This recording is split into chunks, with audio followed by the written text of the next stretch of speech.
Hi guys, welcome back to the studio. Today I'm making a duck coat. Yes, I said it, a duck coat.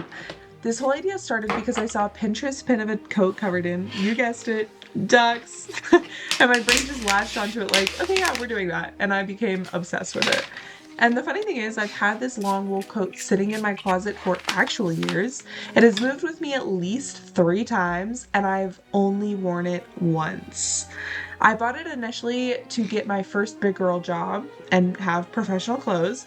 And honestly, I think they only hired me for the coat. And then I wore it once to the job interview, and it's been collecting dust ever since. So today felt like the perfect day to give it a new life, a duck filled life. I'm painting 3 ducks for this project, a male mallard, a lady mallard, and a bluebill duck.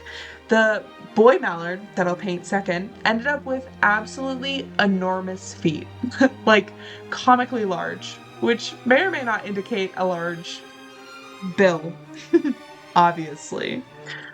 But let's be serious, these were so fun to paint. Lots of greens, lots of blues, warm browns. Ducks are just little guys with big personalities.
ducks were done, I scanned them into my computer and turned them into iron-on transfers using an inkjet transfer paper that I got off of Amazon.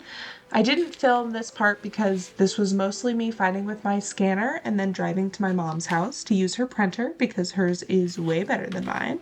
Shout out to moms for having superior office equipment. And then the cutting began. I cut out every single duck by hand. And I swear, this took longer than painting them. My hand has still not recovered.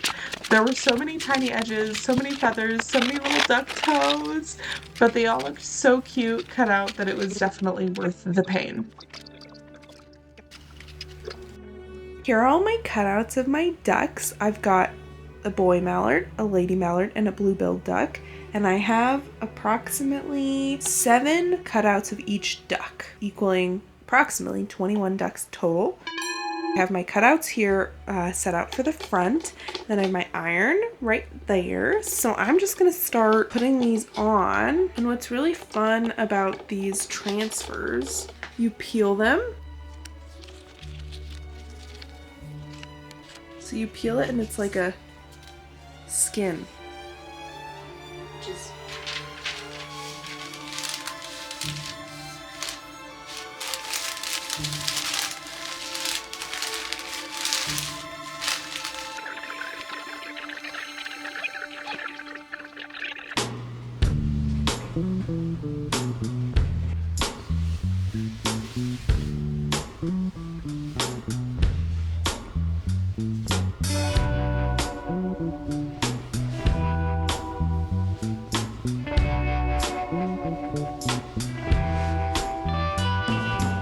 it's done, and it may be the best thing that I've ever made in my entire life. Not to brag, if I don't see this on a Fashion Week runway this year, I'm gonna be upset because this is amazing. I peaked. I mean, clearly I peaked. All jokes aside, I am super stoked with how it turned out. I think that the quality of the transfer paper, in terms of like transfer paper that I've used before, was great. It was nice because it's like a second skin or a first skin for a piece of fabric. It's pliable, it bends as the fabric moves, like it moves with the fabric, versus I've had other transfers that are like a sheet of paper, and as soon as you bend the fabric, like it has a crease in the transfer. The original jacket that I based this off of, I think the ducks were embroidered. Now, if I knew how to embroider, I think that that would be way better. However, I don't know how to embroider, at least not to that skill level. And I could have painted each duck on individually, but there are like 24 ducks on this jacket. That would have been a lot of ducks to paint. And so I think overall, I'm really happy with the way that it was done and how I did it. So, yes! Come back next week. I'll be playing around in my sketchbook again. Thanks for watching. Let me know what you think in the comments below and subscribe for more. See you later. Bye. Say bye, chicken.